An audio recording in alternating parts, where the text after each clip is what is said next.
Welcome to all Devi Prasad Pandey channel. मैं अंजनी कुमार पांडे आपका हार्दिक स्वागत करता हूं। प्यारे दोस्तों, जैसा हम पढ़ रहे थे हिंदी का विकास, और कल हमने पढ़ा था कि हिंदी की उपभाषाएं और बोलियां, तो आज एक बेहतरीन टॉपिक पढ़ते हैं हिंदी के विकास में ही, हिंदी का संवैधानिक विकास।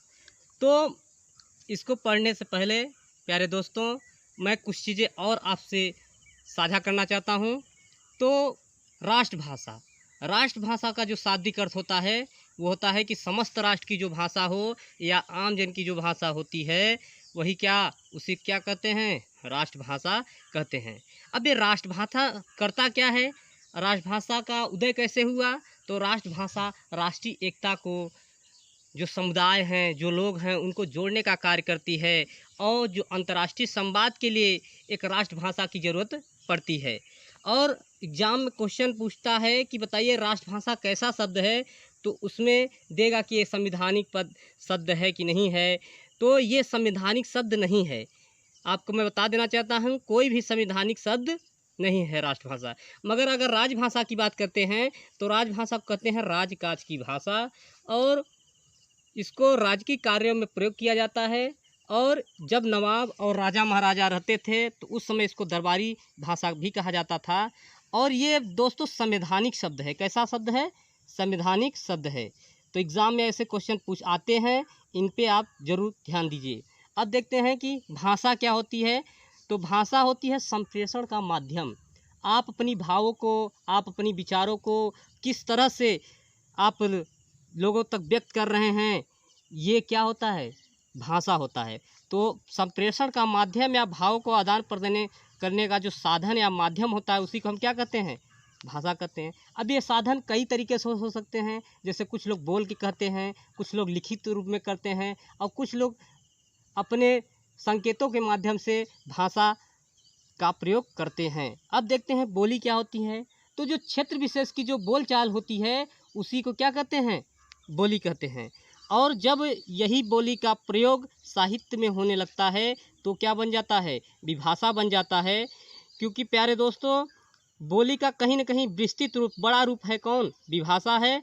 और जब इसी विभाषा का मानवीकरण कर दिया जाता है व्याकरण के द्वारा, और इसको मानक की उपाधि मिल जाती है, तो ये क्या हो जाता है? भाषा हो जाता है। तो हमने देखा कि बोली क्या होती है, क्षेत्र विशेष में बोली जाती है, जबकि विभाषा होता है थोड़ा इसका दायरा बड़ा होता है।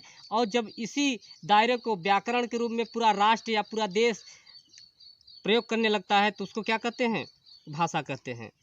तो प्यारे दोस्तों, हमें आशा है कि अभी तक आपको जो चीज़ें मैंने बताई वो समझ में आई होंगी। मैं चाहता हूँ कि आप एक बार स्क्रीनशॉट इसका ले लीजिए, स्क्रीनशॉट ले लीजिए पूरा।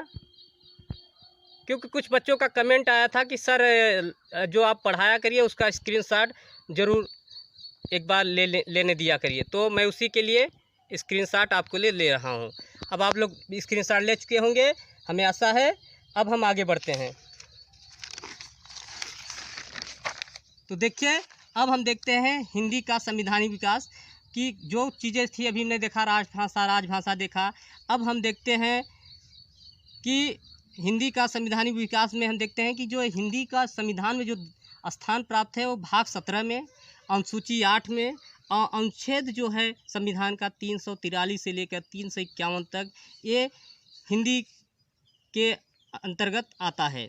अब जो अनुसूची 8 है उसमें 22 भाषाओं को मान्यता मिली है, जिसमें जब संविधान बना था तो 14 भाषाओं को मान्यता मिली थी। बाद में एक और संशोधन के द्वारा एक को मिली, फिर 3 को मिली, फिर 4 को मिली। मैं आगे वीडियो में बताऊंगा कि एक पहला संशोधन जो हुआ, दूसरा हुआ और तीसरा हुआ, ये कब कब हुए, और इनको याद करने का मैं ट्रिक भी आपको ज़रूर बताऊंगा। अब देखते हैं, जो अनुच्छेद 343 है बहुत महत्वपूर्ण है। एग्ज़ाम में ऐसे ही पूछता है कि बताइए हिंदी से कौन सा अनुच्छेद संबंधित है। तो आप हमेशा याद रखिए कि हिंदी से कौन सा अनुच्छेद संबंधित है? 343 है। क्योंकि उसमें लिखा गया है कि संघ की क्या होनी चाहिए? एक राजभाषा होनी चाहिए, और उसकी क्या होनी चाहिए? एक लिपि होनी चाहिए। तो जो हमारे भारत की संघ की राजभाषा है वो हिंदी है, और जो लिपि है वो देवनागरी है। अब जो 344 अनुच्छेद है वो बोलता है कि जो राष्ट्रपति है वो राजभाषा आयोग का गठन करेगा और हर 5 साल में इसका गठन किया जाएगा। और जो पहली बार इसका गठन हुआ था वो 7 जून 1955 को हुआ था प्यारे दोस्तों। और इसकी अध्यक्षता बीजी खेर, जिसका फुल फॉर्म है बाल गंगाधर खेर ने की थी। अब हम देखते हैं एक महत्वपूर्ण और अनुच्छेद 345। तो जो 343 है, 344 है और 345 है, ये बहुत महत्वपूर्ण अनुच्छेद है संविधान में हिंदी से जुड़ी हुई। तो इसमें बोलता है कि राज्य की राजभाषा होनी चाहिए। तो जो हमारे उत्तर प्रदेश की दोस्तों राजभाषा है वो हिंदी है। और उर्दू को, जो उर्दू है वो उत्तर प्रदेश का द्वितीय भाषा है का दर्जा प्राप्त हुआ है। अब हम देखते हैं संविधान के प्रमुख अनुच्छेद से हिंदी से जो जुड़े हुए हैं। तो अनुच्छेद 120 जो कहता है, बोलता है कि संसद में हिंदी का क्या होना चाहिए, प्रयोग होना चाहिए। और अनुच्छेद 210 जो कहता है कि वो राज्य की विधानमंडल में इसका प्रयोग होना चाहिए। और 343 तो मैंने आपको बताया है कि संघ की क्या होनी चाहिए, राजभाषा होनी चाहिए और उसकी एक लिपि होनी चाहिए। तो प्यारे दोस्तों एक बार स्क्रीनशॉट ले लीजिए आप लोग। हमें आशा है कि आप लोग स्क्रीनशॉट ले चुके होंगे। तो आगे देखते हैं। तो देखते हैं कि हिंदी भाषा का जो मान्यता मिली वो 14 सितंबर 1949 को मिली और 14 सितंबर को हिंदी दिवस मनाया जाता है। तो 8वीं अनुसूची से जुड़े कुछ संविधान संशोधन है मैं जो लेके आया हूँ। ये जो संविधान संशोधन हुआ 19 हुआ था, उसमें भाषा जोड़ी गई थी, वो थी सिंधी। और जो 71वां संविधान संशोधन हुआ था 1992 में, रखते हैं कि इसमें नेपाली, कुड़ी, कोंकणी, ये 3 भाषाएं जोड़ी गई थी। तो नेपाली कहाँ बोली जाती है, नेपाल के तराई में। मणिपुरी कहाँ बोली जाती है, मणिपुर में। और कोंकणी कहाँ बोली जाती है, गोवा में। तो अगर आप नमक याद रखेंगे तो 71वें संविधान में कौन कौन सी भाषाएं जोड़ी गई थी 8वीं अनुसूची में, आपको याद रहेगा। अब हम देखते हैं जो 92वां संविधान संशोधन था 2003 में हुआ, उसमें 4 भाषाएं जोड़ी गई। इसको हम बोडो मास से याद रख सकते हैं। तो बोडो मास का मतलब होता है कि जो बो से होता है वो बोडो होता है। बोडो कहाँ बोली जाती है, असम में। जो डो होता है, डोंगरी होता है, वो कहाँ बोली जाती है, जम्मू कश्मीर। और मास से मैथिली होता है जो बोली जाती है बिहार के क्षेत्र में। और जो स है इससे संथाली आप याद रखेंगे और ये बोली जाती है झारखंड के संथाल वाले क्षेत्र में। तो बोडो मास, तो जो इसको याद करने का बहुत आसान तरीका है बोडो मास। तो सिंधी आपने एक याद रख लिया, आसान है। फिर नमक याद रखा और बोडो मास। अब कैसे याद रखेंगे, कौन सा संविधान संशोधन कैसे कैसे हुआ था। देखिए, तो 2 में 7 जोड़ेंगे तो क्या हो जाएगा, 9 हो जाएगा। 1 और 1 जोड़ेंगे तो क्या हो जाएगा, 2 हो जाएगा। तो इस तरह से अब याद रखेंगे कि 21 71 तो 92 आपको आराम से। तो 2 7 क्या होता है, 9 होता है। इतना याद रखेंगे तो आपको यहाँ से याद रहेंगी। अब देखते हैं कुछ महत्वपूर्ण बातें देखते हैं। तो जो हिंदी राष्ट्रभाषा बनाने का जो प्रथम विचार आया था तो हमारे बंगाल क्षेत्र से हुआ था।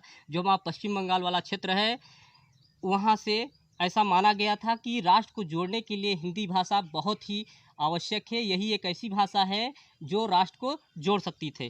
तो बंगाल जो है वहाँ क्या हुआ था, पहली बार ये विचार आया था कि हिंदी को राष्ट्रभाषा बनाया जाए।